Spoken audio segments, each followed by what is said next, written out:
Graciela Melgarejo. Melgarejo, perdón.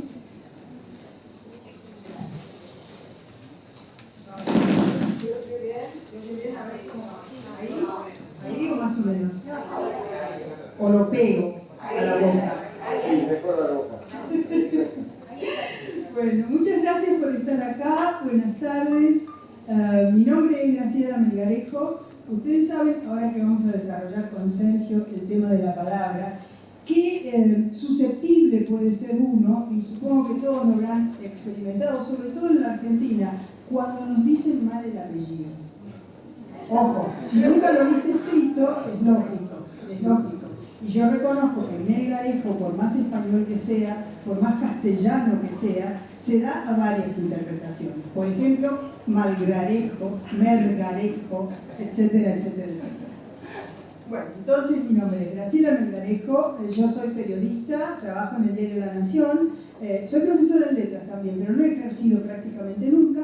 Pero la razón por la cual, y tengo que agradecerle mucho a Sergio, me haya pedido que lo acompañe en esta presentación de la palabra al desnudo, es que tengo una columna que sale los lunes, que se llama Línea Directa, y que está bastante relacionada con la palabra. Yo diría que sí, que está profundamente relacionada con la palabra, pero que además toca temas donde la palabra puede ser no usada correctamente, no escrita correctamente, tergiversada, y es interesante este camino que Sergio, en realidad en el caso de Sergio, es una conclusión este libro, ¿no es cierto?, de un camino que empezó cuando era muy, muy joven.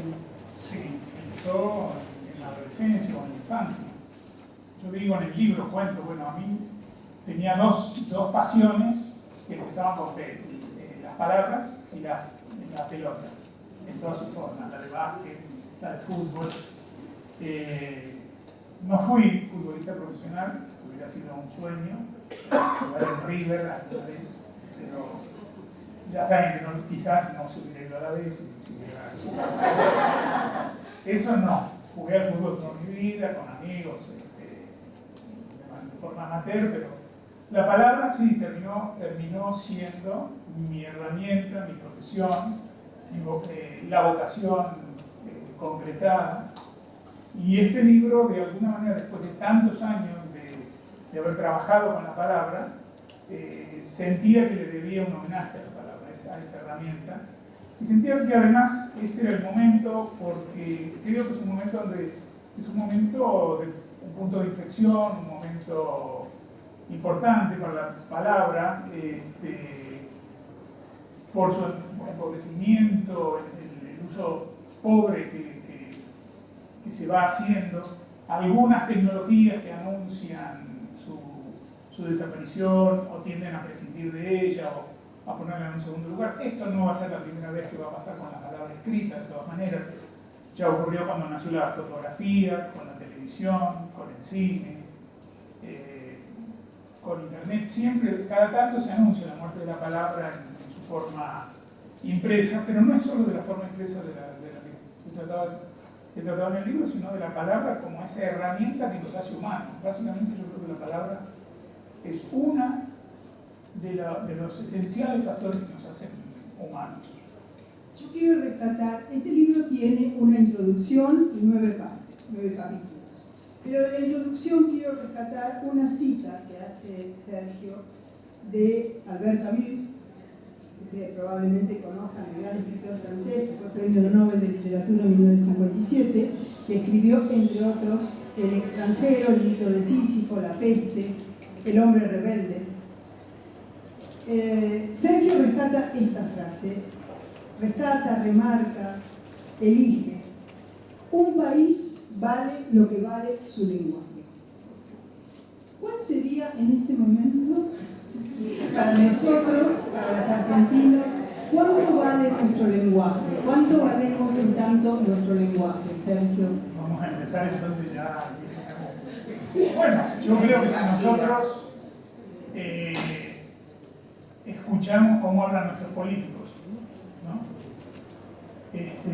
no solamente los bocas sucias, sino todos los políticos, la pobreza de pensamientos y la pobreza en la transmisión de sus pensamientos. si vemos cómo hablan nuestros ídolos de la farándula, si vemos cómo hablan las figuras representativas del deporte, si nos sentamos en un café y escuchamos las conversaciones a nuestro alrededor, si escuchamos a gente en los colectivos, en todas partes, vamos a ver cómo la palabra se va contrayendo, se va consumiendo. Estamos hablando, somos poseedores como habitantes del mundo hispanohablante, somos poseedores de 283.000 palabras oficiales. Se calcula que las personas muy cultas hablan con 2.000, muy cultas. Y que en la media no se usan más de 500. Y que las nuevas generaciones, los nacidos y criados tecnológicos, usan 200, 300. Estamos empezando a usar onomatopeyas. Entonces, fa, pum, viste. Estamos usando incluso palabras que tenían una potencia hasta como insulto. Han perdido esa potencia porque ahora el boludo, por ejemplo, es una especie de comodín que llena espacios en una frase. Si contamos a veces una frase, y vamos a ver que de 20 palabras de la frase, a lo mejor esa palabra está repetida 8, 9, 10 veces, es el 50%. No quiere decir nada, llena el espacio. Entonces, a mí me parece que estamos... Y bueno, después comparemos esto con lo que nos va pasando, porque digamos, ¿qué se hace con una palabra también? Disculpame. Se habla de los proyectos comunes. Las palabras describen los sueños, describen las esperanzas. Las palabras tejen lazos de solidaridad. Las palabras crean vínculos. Veamos cómo estamos en materia de vínculos, en materia de sueños compartidos, en materia de esperanzas colectivas. Y vamos a ver que hay una relación, por lo menos desde mi punto de vista. A lo mejor no es tan así porque dicen que el que tiene un martillo ve clavos en todos lados. Bueno, yo tengo este martillo, entonces tiendo a ver eso, pero me da la impresión de que como decía también, entre el país y el lenguaje hay un diálogo, ¿no? Que un país se puede describir a partir de su lenguaje. Ahora, yo también quiero señalar que este primer capítulo donde Sergio hace una especie, desarrolla todas estas ideas que acaba de exponer, se llama Nacimiento, Ocaso y Rescate de la Palabra, y que tiene un apartado que habla de salvar la palabra, porque a continuación ustedes van a ver que el próximo capítulo se llama Me nombras, luego existo. Es decir, este libro, por eso es tan interesante poder hacer una entrevista y poder exponer estos temas, va haciendo un camino desde una cierta, digamos, actitud escéptica, decepcionada, que es la que acaban de ver ustedes, hacia ese rescate de la palabra, ¿no es cierto? Sí, bueno, eso es una especie de patrón de escritura que yo tengo, digamos. Yo muchas veces empiezo desde algo que me molesta, me indigna,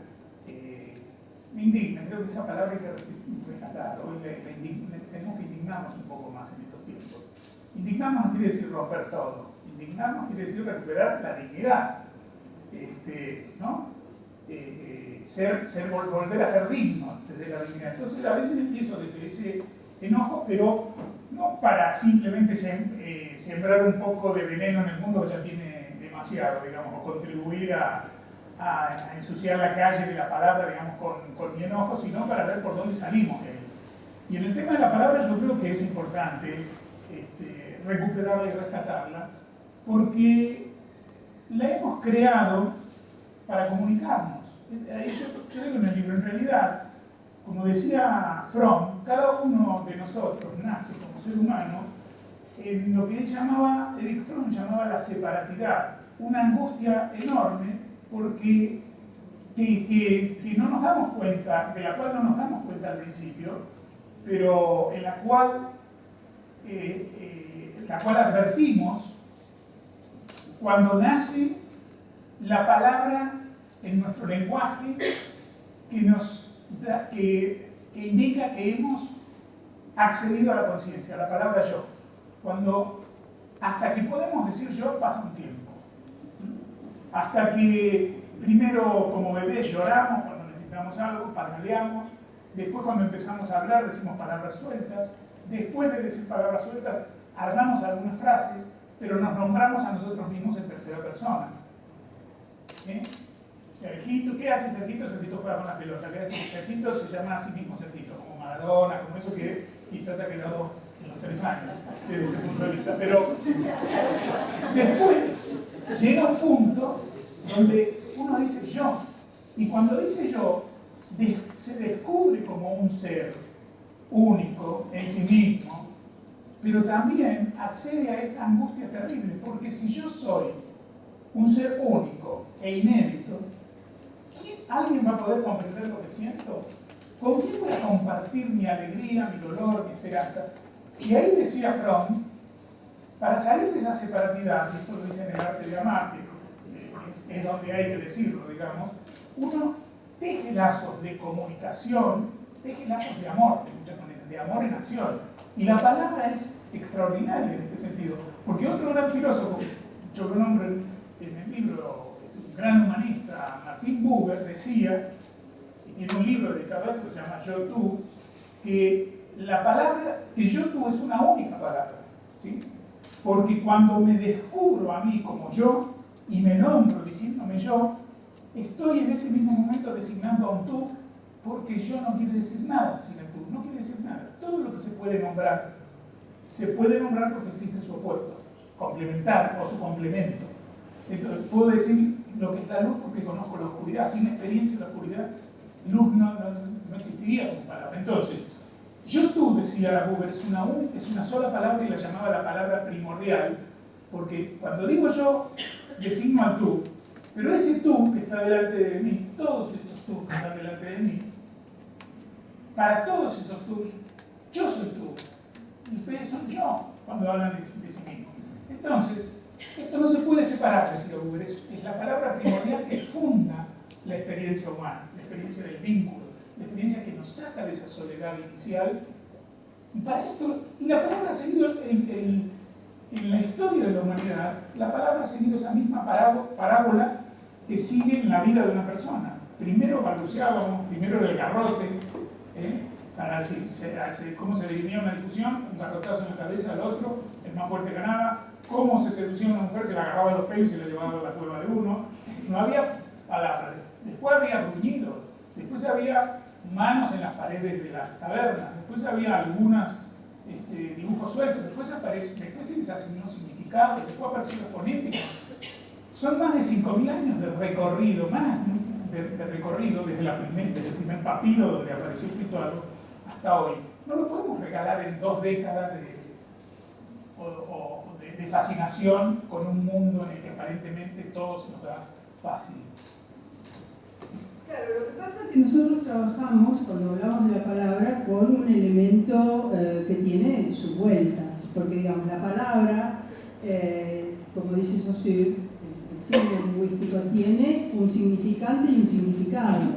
Y el significante muchas veces, y ahora lo estamos viendo cada día más, sobre todo, shame on us, vergüenza para todos los medios de comunicación, que somos de los que peor usamos la palabra, y hacemos escuela, hacemos docencia, y claro, después, pobres, los que nos leen también caen en eso, a veces.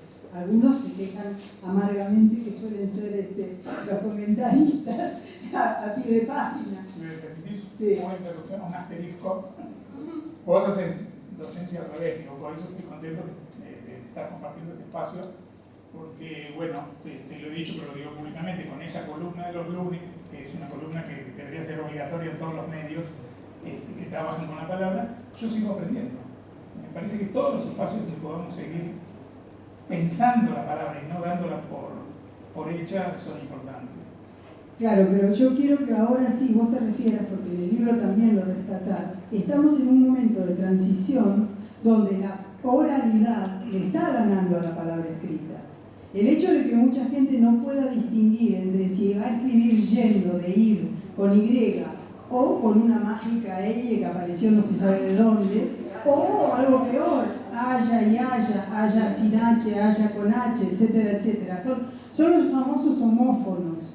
¿no? Que cuando uno los pronuncia, los dice en voz alta, suenan igual, pero se escriben distinto. Y justamente Sergio, que insisto, parte de una actitud escéptica, pero después va como iluminándose a mitad del libro, rescata la labor de la Fundación del Español Urgente, de Fundeu.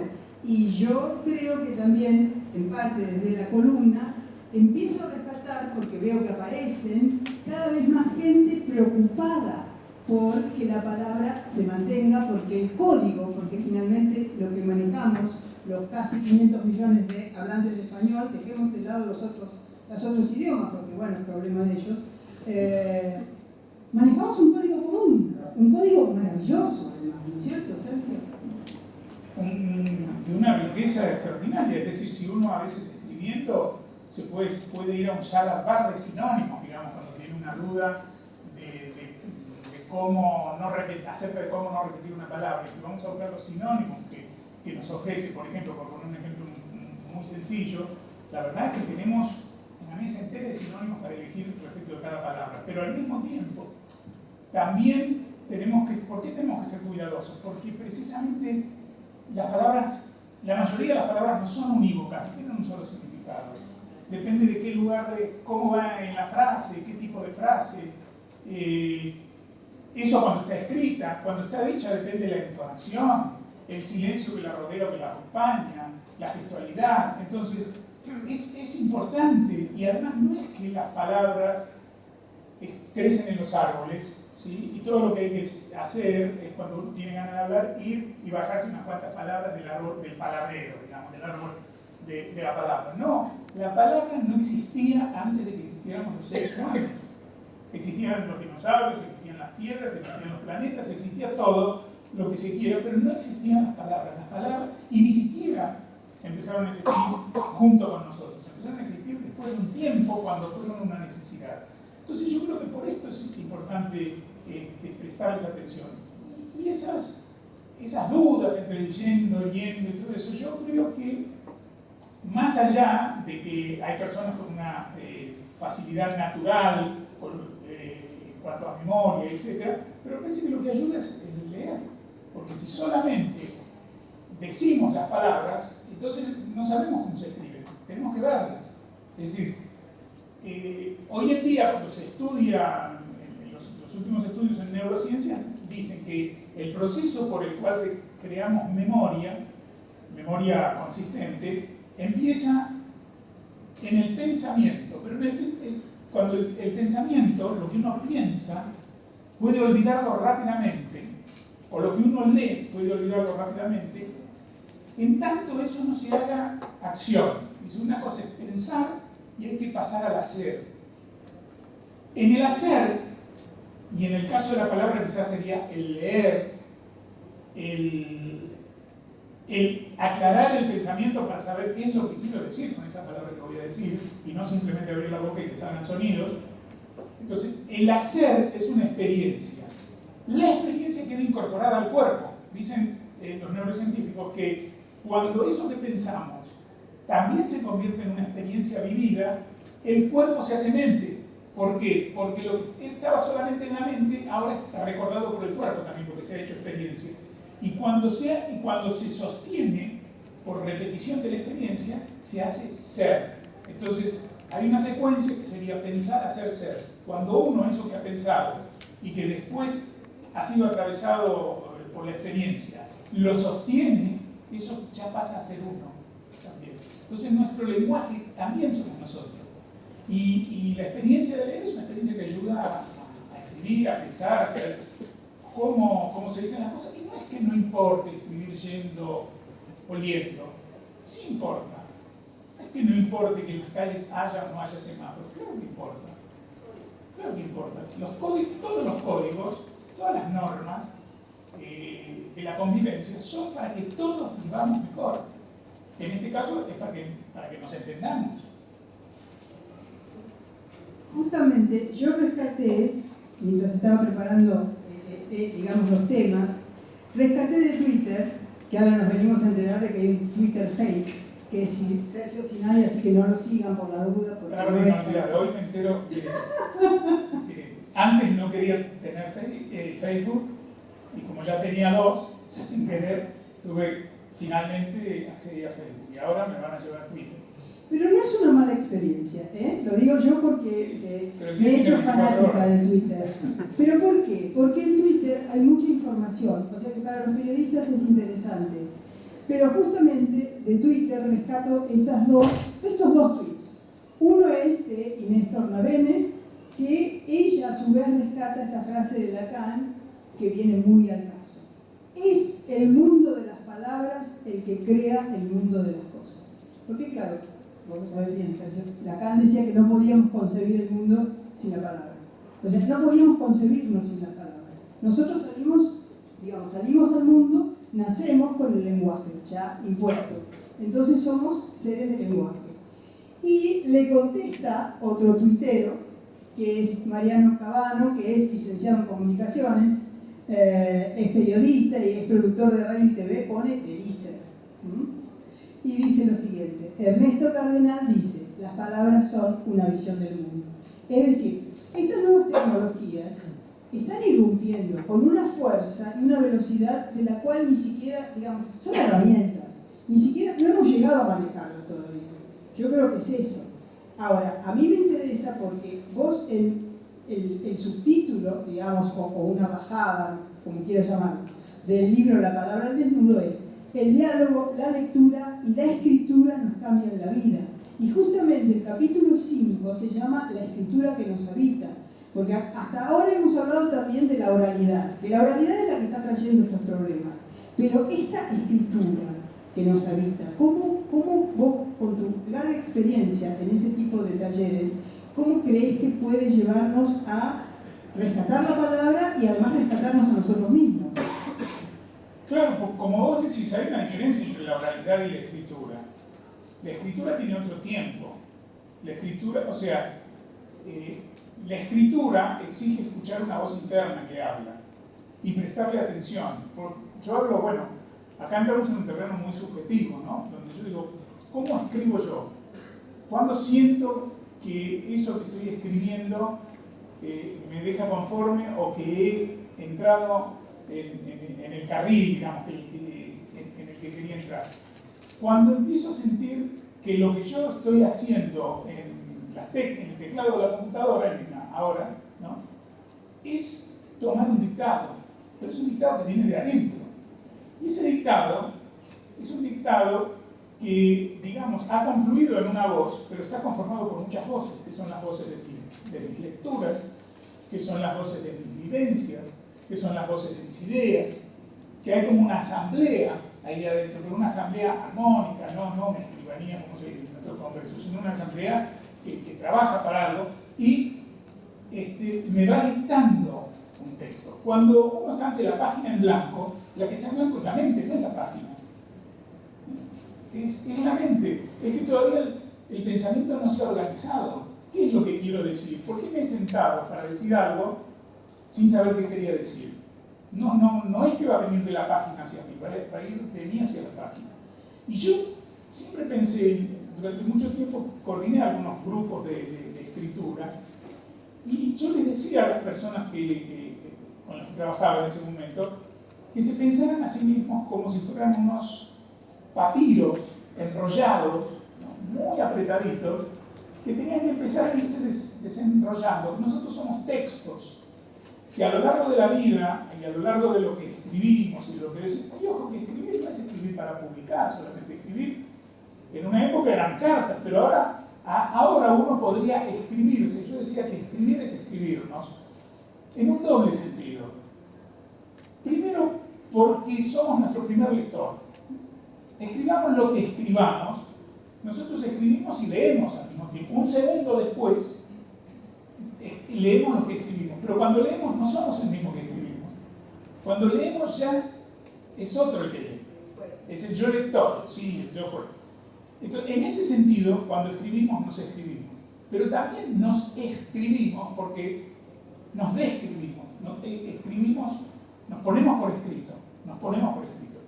Entonces, incluso con las nuevas tecnologías, que como vos bien decís, son herramientas, y yo creo que es más, que son herramientas que así como son fascinantes hoy porque nacieron hace muy poco, hace poquísimo, hace menos de 20 años que estas tecnologías están, van a durar menos que nosotros como especie, no que cada uno acá, pero ¿vale? Y quizás menos de algunos de los más jóvenes que están acá. La prueba es que los disquetes ya no sirven más. Bueno, no hay quien los lea. No hay máquina para leerlos. En nuestra vida ya hemos tenido, los que no nos cosemos en un error, hemos tenido la experiencia del cassette, del disquete, de cosas, y todavía nos queda tiempo para algunas otras experiencias que han sido siempre más cortas que nuestra propia vida y que creíamos que en realidad nos iban a transportar a no se sabe qué otro tipo de vida. No, hay que tener en cuenta que la tecnología es una herramienta y que lo importante es que lo siga siendo mientras la usamos y que no nos convierta en herramientas de la herramienta, es decir, donde uno tiene que estar todo el tiempo al servicio de una actualización que te saca de lo que es importante para tu vida, porque lo importante para tu vida no es actualizarte en la tecnología, sino incorporarla para actualizarte vos mismo respecto de lo que querés, de lo que sos, de lo que pensás. Ahora, me gustaría puntualizar una cosa. Me comentaban que Apple, la gran compañía Apple, tiene dos tipos de capacitaciones para sus empleados. Los que tratan con los muy jóvenes, que son nativos digitales y entonces necesitan estar en la última de la última, y con las personas mayores, porque las personas mayores, digamos de 50 para arriba, más o menos, quieren saber lo mismo, quieren saber todo, pero como les cuesta, digamos, porque no son nativos digitales, porque no están hechos, entonces ellos llevan sus cuadernos, llevan sus fichas, y entonces empiezan a preguntar cada paso.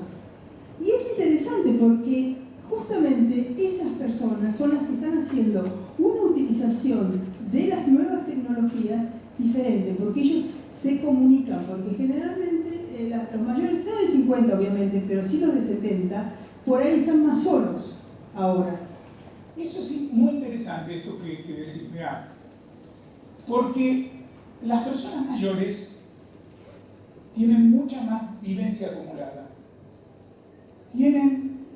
Y para ellas sí, es probable que las nuevas tecnologías sean naturalmente herramientas, porque ellas las necesitan para contar o para comunicarse, pero no las necesitan por la herramienta misma, no las necesitan porque están fascinados con el lenguaje tecnológico y el 2.0 y esto y lo otro. Necesitan entender para usar eso y volcar allí lo que son.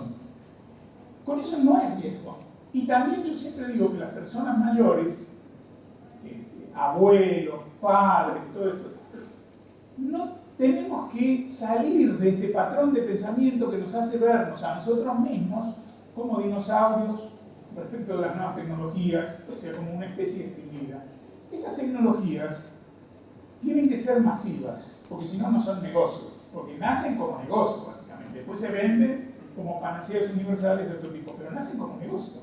Si la misma gente que produce eso pudiera producir algo que les da más plata y más rápidamente, harían eso otro. Entonces, como si son negocios, tienen que ser masivas, tienen que tener una divulgación masiva, instantánea, viral.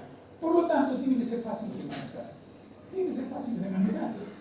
Entonces, lo que hay que saltar es un impedimento de la mente, no un impedimento de la tecnología. Porque las tecnologías se aprenden y se manejan fácilmente. Y una vez que quien tiene más historia, más vivencia, más pensamiento, más lectura, va a tener también un mayor poder de direccionar esa tecnología en función de ayudarnos a vivir mejor, de comunicarnos y no de aislarnos, porque si no, son tecnologías de conexión, pero no de comunicación. Entonces, hay que ponerle algo adentro para que sea de comunicación, si no es el efecto especial todo el tiempo. ¿No? Entonces, la película de efectos especiales, una vez uno ya ve 3 o 4, después se aburre y quiere volver a ver una película más tradicional que le cuente una historia. Ahora vos, hay un capítulo que se llama La escucha, un acto de amor, que es el capítulo 8, donde vos hablás de escribir de puño y letra, porque yo creo que uno de los temas, y gente que yo respeto muchísimo en el campo de las nuevas tecnologías, semiólogos como es Alejandro Pichitelli, por ejemplo, o el mismo Ariel Torres, el editor de tecnología del diario La Nación, un poco creen, y lo creen de buena fe, que la escritura de puño y letra, la escritura, la manuscrita, la que yo he practicado, como ustedes verán acá, porque además me encanta hacerlo, porque me da placer escribir a mano, es algo que va a terminar. Y yo recuerdo que hubo un artículo de Umberto Eco sobre que él se asombraba y casi se desesperaba porque veía que ya los más jóvenes no escribían a mano. Fue tomado un poco a risa, y sin embargo yo creo que está ligado con esto que vos decías antes de la emoción, de la experiencia directa. Por eso es que hay gente que cuando tiene que escribir una palabra, la escribe en el aire, porque tiene la memoria afectiva que le está dando la posibilidad de escribirla bien. Sí, yo me he encontrado a mí mismo muchas veces, sin darme cuenta, escribiendo algo en el aire. Estaba produciendo una palabra y después, así como jugando con palabras.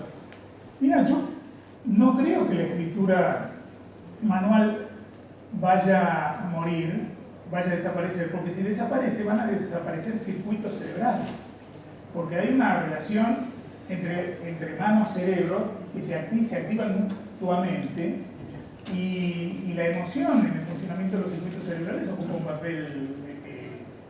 papel esencial. Hay algunos neurocientíficos que dicen: nosotros somos seres emocionales que piensan.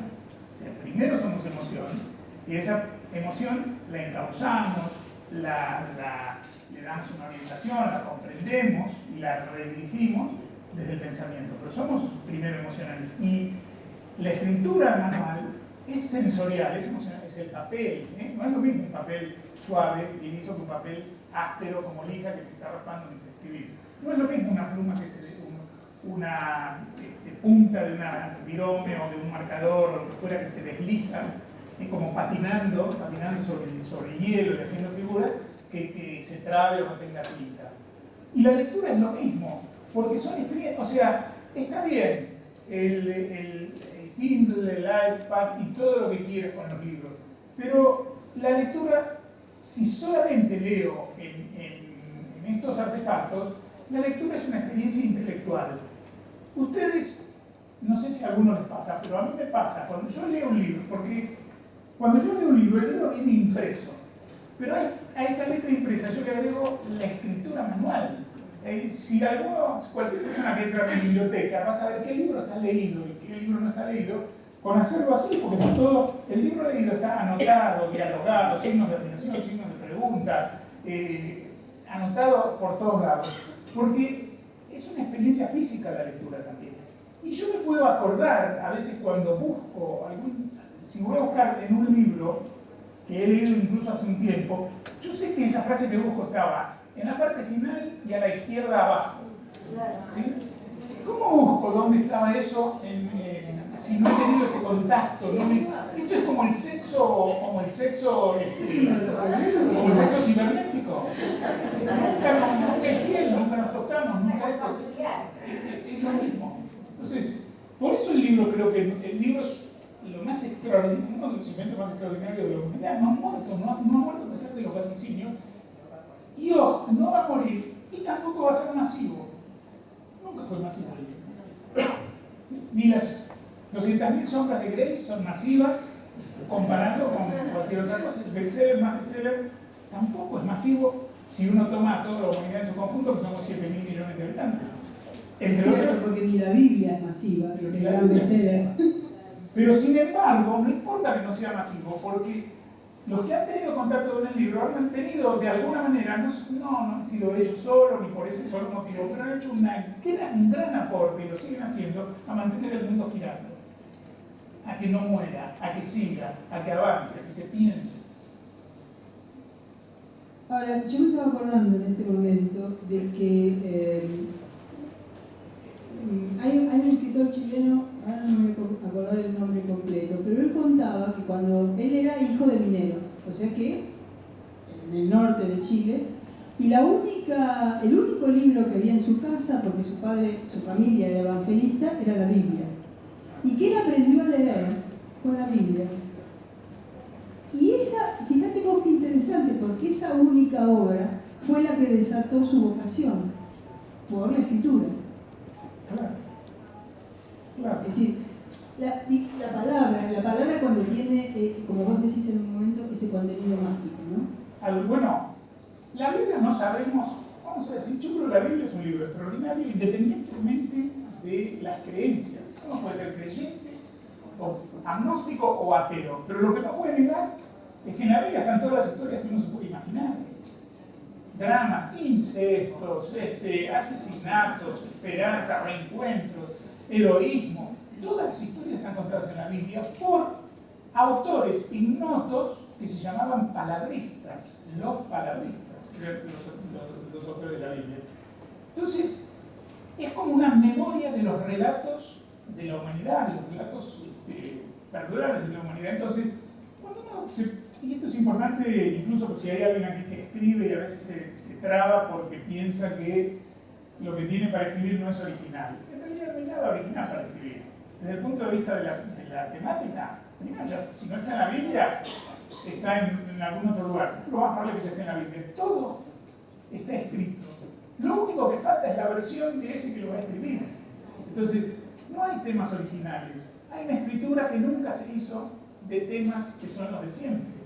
Por lo tanto, lo que uno tiene que hacer es conectarse con la herramienta, desarrollar la herramienta y permitirse hacerlo. Después se verá qué pasa con eso. ¿Se publica, no se publica, para quién es? Lo que seguro es, yo estoy convencido de que nadie escribe para sí mismo. Porque, ¿para qué voy a escribir? Si es para mí mismo, yo ya lo sé. Ya lo pensé, ya me lo dije. Yo creo que hasta el que escribe un diario íntimo, fantasea siempre con cuando se muera, cómo van a leer esto cuando revuelvan mis cajones, ¿no? y aparezca esto. Y a veces hasta se reprime de decir algo cuando se supone que el diario íntimo no tendría que ponerse por ese temor. O sea que siempre escribimos para alguien. Siempre escribimos para alguien. Porque la palabra es para comunicarse, la palabra es para tender puentes. Si el otro está o no está, no importa. Es como el amigo imaginario a veces. Pero ese amigo imaginario está diciendo cuál es mi visión de la amistad, lo que yo aportaría y lo que yo necesitaría en una amistad. Así que también la imaginación es real en ese sentido. A mí, esto que están diciendo me recuerda, hay un libro que ustedes probablemente lo conozcan que se llama Borges, que fue escrito justamente por Adolfo Bioy Casares, ¿no? Y le dio nombre a esta sala aquí en la Feria del Libro. Y es un libro que tiene más de 1000 páginas, sí. Es enorme, es bien robusto, ¿no? Y bueno, no parece longevos los dos. Claro, longevos los dos, pero además en su momento, cuando salió, fue muy criticado porque, por supuesto, Bioy lo hizo publicar a su muerte, o sea, tuvo esa precaución, porque sabía que si no iba a ser terrible. Pero entre muchas cosas fue criticado, no importa por si había observaciones, se contaba diálogos que había tenido con Borges, diálogos muy malos, porque los dos les encantaba la malignidad así del cotilleo, digamos, y hablar mal de los amigos. Amigos, además, porque la mayoría de los que hablaban mal eran amigos. Pero había una cronología, por ejemplo, día tanto, 7 de la tarde, Borges viene a almorzar, 2 páginas adelante. 6 de la tarde, Borges viene, lo estamos escribiendo, se queda a almorzar. Entonces, mucha gente dijo, pero qué tontería, ¿qué es eso? ¿Para qué poner todo eso? Si lo podría haber sacado. Pero hoy estaba ofreciendo un tranche de vie, ¿no? Como dice Emile Zola, la verdad que estaba mostrando un momento de su vida que él había, del que él había dejado testimonio, y estaba yendo más allá, realmente, me parece, porque fíjate que inclusive coincide también con esta cosa un poco infantil y adolescente de la gente que entra a las nuevas tecnologías y, por ejemplo, te manda un tweet que dice, hoy almorcé en tal lado. Sí. Y te cuenta qué es lo que almorcé. Pero a mí ahora, a partir de lo que estás diciendo vos, me asombra la visión de futuro que a veces tiene un escritor, ¿no es cierto? Las palabras que usa, pero las estás usando para más adelante. O cómo la humanidad, en todos los tiempos, y con distintas modas, tecnologías o contextos de la época, en realidad siempre necesitamos dejar, aunque sea una pequeña huella de nuestra existencia, que se sepa que existimos, ¿no? Y en realidad, yo creo que eso es lo que estaba haciendo Bioy. Si nosotros fuimos amigos, nosotros existimos, fuimos contemporáneos y escribimos juntos. Y esto es, más allá de los libros que hemos hecho y de las cosas que hemos transitado, este es un testimonio absolutamente poderoso. Es decir, hoy tiene a 6 y se queda hermosa. Ahora, otra cosa, si esto lo dice en un tweet, yo no sé si queda, pero si lo ponen en un libro, seguro que queda. Porque fíjense, bueno, yo lo puse en el libro. Hay papiros, se han encontrado papiros de hace 5.000 años. Yo vi con mis propios ojos este año, estuve en Israel y en Jordania en el verano, vi con mis propios ojos los rollos del Mar Muerto, que se encontraron en el año. Eso, a mí se me cayeron las lágrimas, porque había unos escribas que además escribían maravillosas y se encontraron en el año 1947, pero se escribieron hace más de 2.000 años. Ahí está el primer telegrama que se envió, existe el primer telegrama, pero no está el primer correo electrónico, no está en ningún lugar. No está, pero esto no lo digo yo, lo dicen quienes han investigado buscando, siguiendo la huella. De lo que tiene un soporte, algo donde se ha puesto el cuerpo, se ha puesto una presencia, ha estado la mano ahí, ha estado todo el cuerpo, de eso queda, ¿no? En el libro está, pero menos mal que el de hoy lo dejó en un libro y no en un tweet. Sí. Fíjense ustedes que sin querer se tomó un trabajo para la posteridad, que digamos, yo lo estoy interpretando ahora a la luz de lo que vos estás diciendo y le estoy dando el valor que a lo mejor en su momento cuando se publicó, como todo el mundo se prendió de lo superficial, del chimento, exactamente, gracias, se prendieron de eso y olvidaron el valor testimonial de una vida, porque son montones de cuadernos. Hubo varios, él dejó, digamos, divididos entre los que eran como familiares, en los cuales estaba incluido Borges. Y a su manera fue como Boswell cuando escribe sobre la vida de Samuel Johnson, si no hubiéramos tenido ese testimonio menor, que es el que en realidad, y eso sí es interesante, están rescatando ahora las nuevas tecnologías, están rescatando la vida de todos los días. No sé qué vamos a hacer con eso, Sergio, pero es un tema. Mira, todo eso no cabe adentro de nuestra mente, de nuestro cerebro, no cabe, afortunadamente, porque eso nos obliga a seleccionar y que cada uno elija, y a veces por eso yo digo también un diario personal, no confiarse en el mail, ¿no? Yo hace poco, mi madre se mudó, mi madre tiene 91 años y además es taurina, y como buena taurina guarda todo, tanto en la memoria como en lo físico. Bueno, entonces con mi hermano fuimos a limpiar la casa un poco, porque no se podía llevar todo. Y yo encontré cartas que yo les había enviado, porque yo viví en Santiago del Estero en mi adolescencia, y vine a los 18 años a Buenos Aires para estudiar. Y encontré cartas de mis 18 años que mi mamá había guardado donde yo le contaba eso. Hoy me aprendí a cocinar arroz, donde yo vivía. Entonces hoy me hice arroz, le contaba yo a mi mamá para que se quede tranquila y que sí comía. Y están en carta, digo, pero si nos hubiéramos mandado mail, seguramente que esto no hubiera estado. Y a mí me emocionó muchísimo eso. Yo guardo los mails.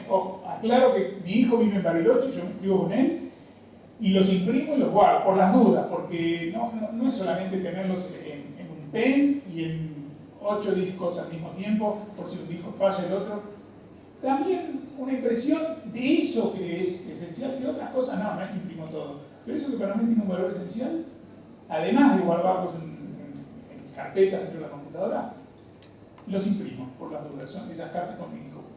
Porque no sabemos, algún día puede haber hay una novela de Carlos Fuentes que se llama La silla del águila, que si la leyeron, que parte de la idea de que un día México, como no ha pagado su deuda externa, le bajan la palanca, como diría un ministro acá nuestro, y le cortan la electricidad a México para siempre. Y se queda sin luz, por lo tanto se queda sin computadora. Entonces los ministros y todo, la novela es una novela carrera política muy sardónica, tienen que empezar a comunicarse por escrito. Entonces van dejando huella de todo, huella física palpable.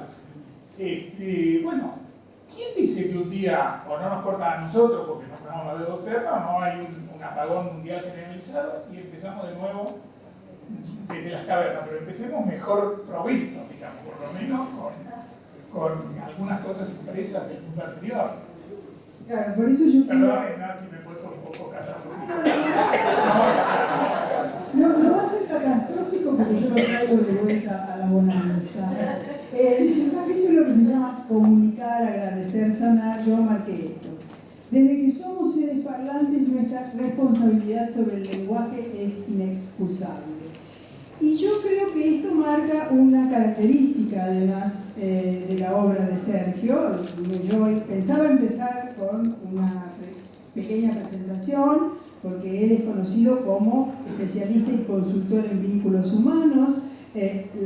Nada más que los títulos de las obras ya les dan a ustedes una idea de hacia dónde va la sociedad de los hijos huérfanos, para qué trabajamos, la masculinidad tóxica. El tema de la masculinidad moderna fue un gran tema que Sergio fue el primero realmente que lo trató. Talleres para hombres. Claro. Elogio de la responsabilidad. Acá vuelve a aparecer en un título de un libro este tema de la responsabilidad. La felicidad como elección, sanar la pareja y ser padre. Esta me encanta. Ser padre es cosa de hombres.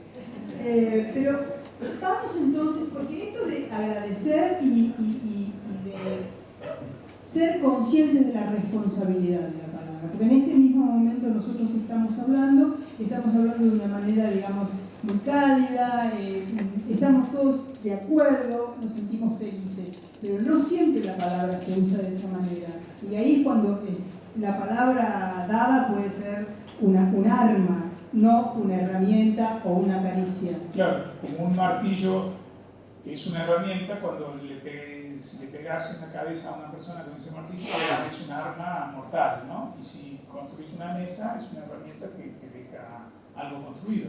La palabra es así, entonces uno tiene que saber qué va a hacer con la palabra. Para mí, yo lo digo con la responsabilidad, porque lo que yo entiendo como responsabilidad no es una obligación, un deber, o sea, habitualmente lo usamos como sinónimo de deber, carga, obligación. Para mí la responsabilidad es la facultad de hacerse cargo, de hacernos cargo de las consecuencias de nuestras acciones. Y no hay acción humana que no tenga consecuencias. No hay acción y no hay inacción, digamos. No hay palabra que no tenga una consecuencia y no hay silencio que no tenga una consecuencia. Por lo tanto, vivir genera consecuencias. Es como si uno tira una piedra a una superficie quieta de un lago, esa piedra va a ser sí o sí, porque si no es contra natura, contra las leyes de la naturaleza, va a ser círculos concéntricos. De la misma manera, desde que estamos vivos generamos círculos concéntricos.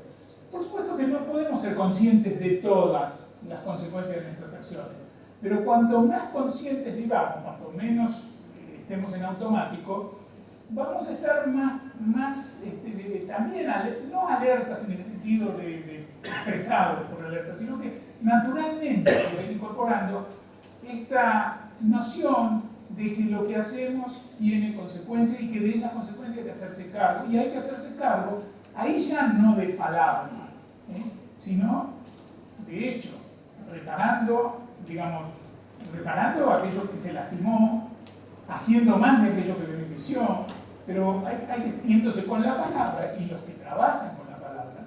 Yo a veces escucho, las radios se han convertido en clubes de amigos que se reúnen ante el micrófono en lugar de ir al bar donde iban antes, y hablan lo mismo que hablaban en el bar. En el bar está bien, con esa pobreza de lenguaje, con esas anécdotas estúpidas que se repiten siempre, pero hay gente que está cobrando y que son de alguna manera, tienen una responsabilidad social.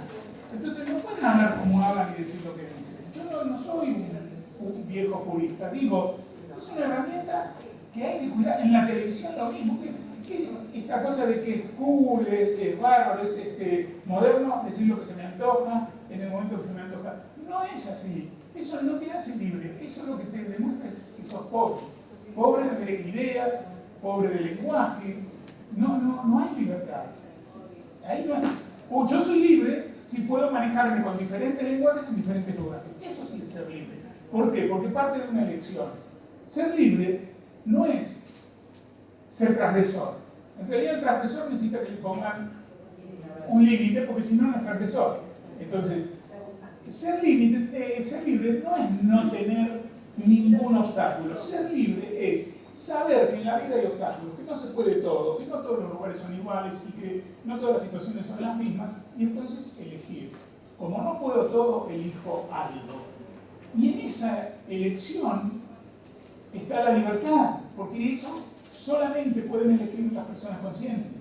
Un animal no elige, está predeterminado. Y ojo, esto no es contra los animales, los amo, tengo perros, gatos, lo he tenido toda mi vida. Digo, no es contra los animales, es que el techo del animal es el determinismo biológico.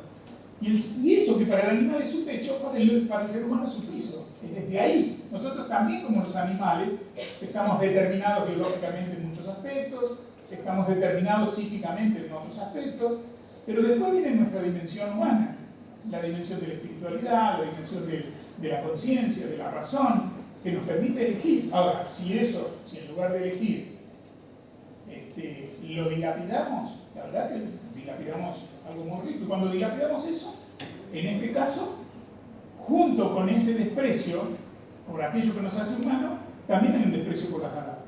Se nota.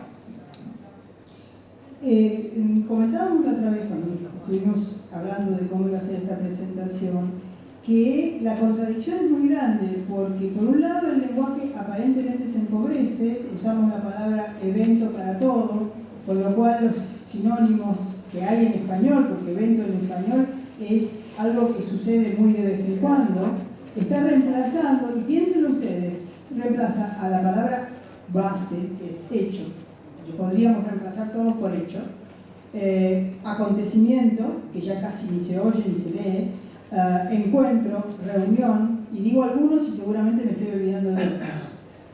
Ahora, como me decía Sergio, si yo digo en una charla, en 3 minutos, repito la palabra evento 3 o 4 veces, no hay problema. El problema es cuando yo en un escrito, y eso es lo que cada vez se ve más, escribo la palabra evento y no me doy cuenta de que la estoy repitiendo, porque eso que estoy escribiendo se está volviendo muy pesado, muy carente de gracia además. Y por el otro lado es la contradicción de estos discursos a los cuales asistimos, donde para decir algo se usan perífrasis tan retorcidas que al final nadie sabe de qué se está hablando. Bueno, pero ese es cuando la palabra se usa para ocultar. Porque, ojo, aquí le estamos haciendo homenaje a la parte luminosa de la palabra. Pero después está la parte oscura de la palabra, cuando la palabra se vacía de contenido. Cuando yo digo una cosa y hago otra, cuando las jergas tecnológicas, científicas, o las jergas especializadas, no solo tecnológicas y científicas, las jergas de los economistas, que son jergas para ocultar, jergas para crear una barrera, porque a lo mejor no pueden explicar lo que quieren explicar, o no saben explicar lo que se supone que están explicando, pero entonces tienen que crear un desnivel en el cual parece que el oyente es un ignorante y ellos son los poseedores del saber. Entonces, ¿esto cómo se hace? Con una jerga. Y como decía alguien, que no me acuerdo quién era, es importante que nos convirtamos en el chico del porqué. ¿Qué es lo de los chicos? ¿Y por qué? ¿Y por qué? ¿Y por qué? Y llega un momento de decir, ¡ah, nene, ¿por qué? Porque decimos, y hay que preguntarles a los que usan jergas. No tenemos que creer que porque el que usa palabra difícil sabe mucho. Si supiera mucho, podría decirlo con sencillez. Eso es lo más. ¿Qué es lo más difícil con la palabra? Si la palabra es para entender, entonces el que la va a usar para comunicar tiene la responsabilidad enorme, el deber de hacerlo sencillo. Ese es su trabajo. Que se entienda, no que no se entienda. Porque es un ejercicio de poder cuando no se entiende. Si solamente yo soy el que posee los significados o los sinónimos de esto que digo y vos no, entonces yo ya estoy así, ya estamos así. Entonces, y lo importante es que en todos los actos de la vida, cada vez más, siendo distintos, estemos en una situación equitativa, no que seamos iguales, porque la diversidad es riquísima y la diversidad es extraordinaria, lo más rico que tenemos, ser 7.000 millones todos diferentes.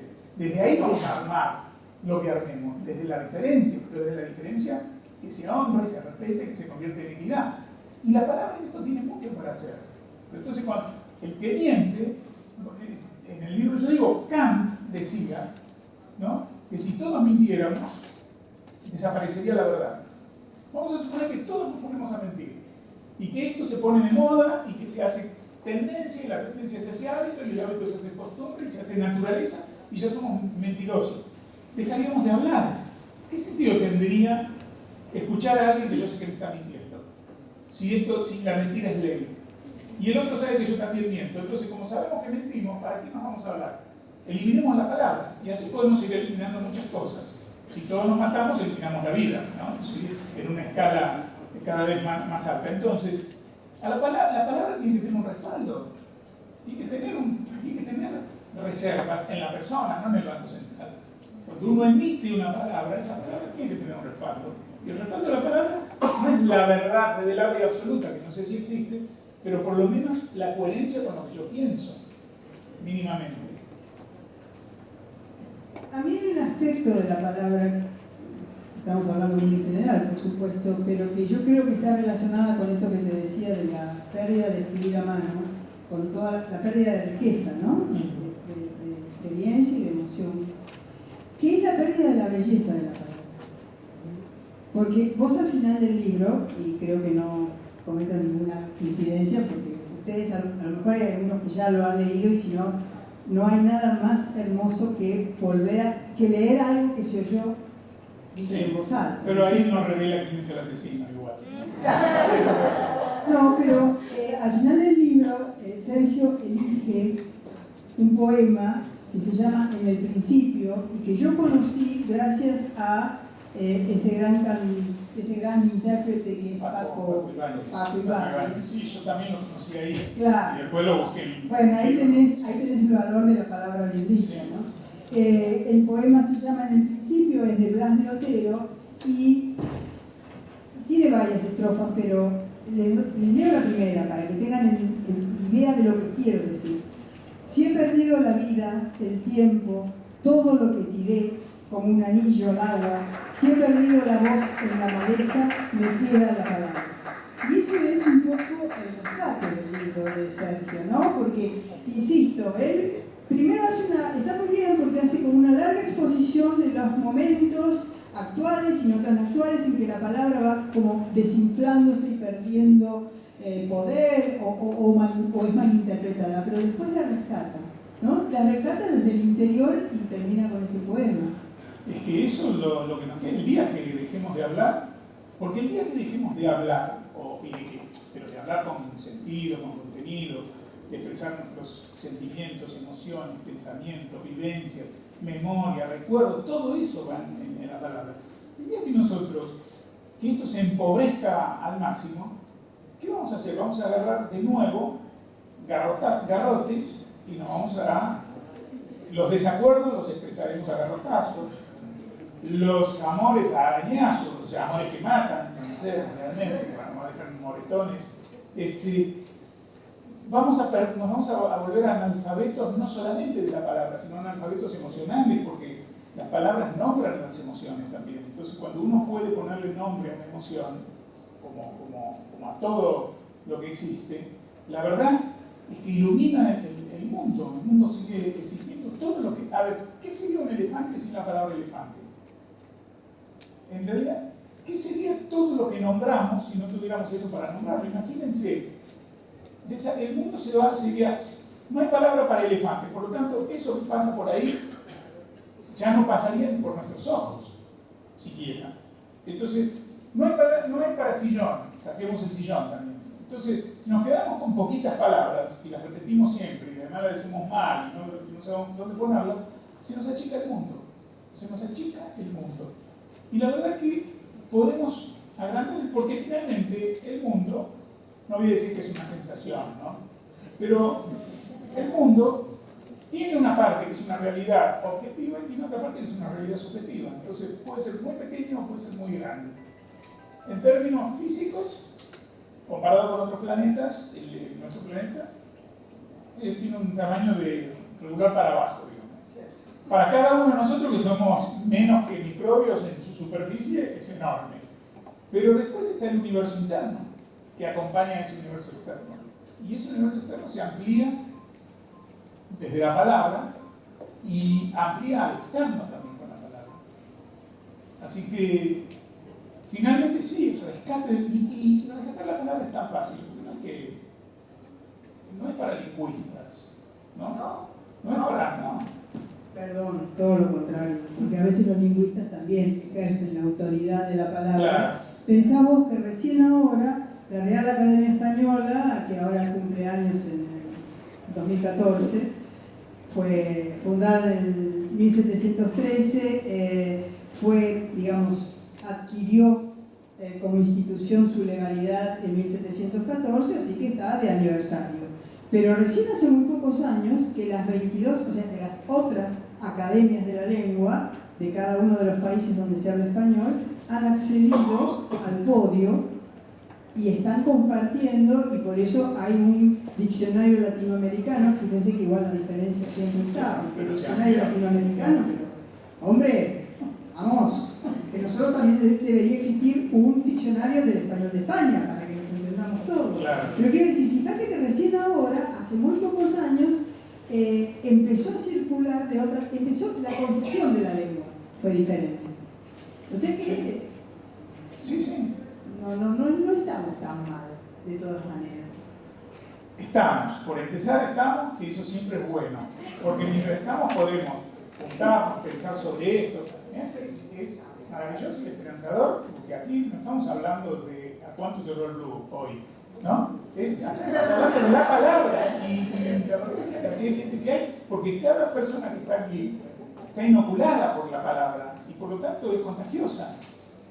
Cada uno, desde el punto de vista, es saludablemente peligrosa, cada persona que está aquí. Entonces, eso es importante, que estemos y que continuemos y que trabajemos con esto. Y honrar una cosa que yo, porque vos dijiste al pasar antes, el tema de la escucha, ¿no? Porque la palabra no es solamente cuando escribimos, que nosotros honramos y respetamos la palabra. Una escucha hospitalaria, es decir, una escucha no prejuiciosa, que no es que le presta la oreja al otro, pero ya sabe lo que va a decir y ojalá que lo diga rápido porque me tengo que ir y me aburre, sino que una escucha hospitalaria que recibe al otro en su palabra, recibe la palabra del otro como si fuera el otro mismo, ¿sí? Y que puede no interrumpir mientras el otro habla. Yo siempre digo que hay un diálogo que tenemos que practicar mucho, que es el diálogo del mate, donde el que ceba habla y el que está chupando no puede hablar. Y después cambiamos el cebador. Puede ser que aplicar esto sirve para honrar la palabra, esto sirve para arreglar conflictos de pareja, para muchas cosas, poder hacer esto, digamos, y después vamos turnándonos como cebador y chupador, digamos, ¿no? Entonces, el escuchar, una escucha que escucha, no, porque el oído es una cosa, el oído es fisiológico, y al oído entran muchos sonidos, pero escucharlo al otro, aunque diga lo mismo, que ya dijo 1000 veces, pero como todos estamos cambiando todo el tiempo, puede ser que mi escucha esta vez sea diferente. Y por lo tanto capté algo que las 1000 veces anteriores no había captado y que ahora me permite entender por qué repite siempre lo mismo. Por ejemplo, esto es una forma de honrar la palabra también. No solamente cuando uno la escribe, sino participan muchos elementos cuando la palabra entra en juego. El oído, nuestra boca, o sea, es bueno modular, hablar con todo. Yo veo muchas veces hablar a las personas, y te lo contaba ayer, y algunas personas, yo las miro y digo, pero no mueve la boca, abre un poquito así. Y entonces, y después, mi sensación como oyente es que yo tengo que ir corriendo detrás de ese discurso, armando algo que esa persona es como si me hubiera tirado las letras así y me dijo, así te cargo vos, ¿no? Y eso, una forma también de honrar al otro, de honrar la palabra, es hablar, no digo despacio, cada uno tiene su ritmo, ¿sí? Pero por lo menos modelando, claro. No vamos a ir al ICER para eso, no vamos a salir locutores todos y hablar claro, pero hablemos para que se nos entienda, que es una manera también de honrar a la otra persona con la palabra. Pidámosle que nos escuche y atendamos cuando nos pide que... Cuando digamos escuchame, que no sea solamente una muletilla, sino que sea escuchame y después te voy a escuchar, ¿no? Así tendría que cerrarse, ¿no? Escuchame y después te escucho yo, pero escuchémonos de verdad. Y ahora que me escuchás, entonces, ya que vos me honrás escuchándome, yo te voy a honrar hablando con claridad. Digo, a lo mejor no tengo un gran vocabulario, pero las palabras que diga las voy a decir de manera que las entiendas. ¿Esto lleva trabajo? Esto lleva trabajo. Por empezar, requiere conciencia. Y después lleva trabajo, pero lo que pasa es que los vínculos humanos, si no se trabajan, solos no se dan. Los vínculos humanos son un trabajo extraordinario, maravilloso, fecundo, pero hay que hacerlo. Y la palabra es un gran vinculante. Es un gran vinculante, es un creador de vínculos, es el creador de esos puentes que decía Freud, nos llevan de la separatividad angustiosa a ese lugar del encuentro donde podemos, sin dejar de ser nosotros mismos, encontrarnos con el semejante. Y eso es el amor, en definitiva, con la palabra bien dicha, bien escuchada, que no es malversada, que no es vaciada de contenido, es un portador amoroso, es un portador de amor, una portadora de amor. Bueno, y como estamos en la Feria del Libro, que este año lleva como lema Libros como puentes, hemos establecido el puente, y en realidad Sergio ha establecido el puente de la palabra, y me parece que todos ustedes están de acuerdo, así que le vamos a agradecer mucho y vamos a terminar, a dar por terminado.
Un trabajo y me mató que están los parlantes arriba, ¿no? Creo que a ella la escuchaba, pero a Sergio lo que escuchaba no hay problema. Pero el mail entonces.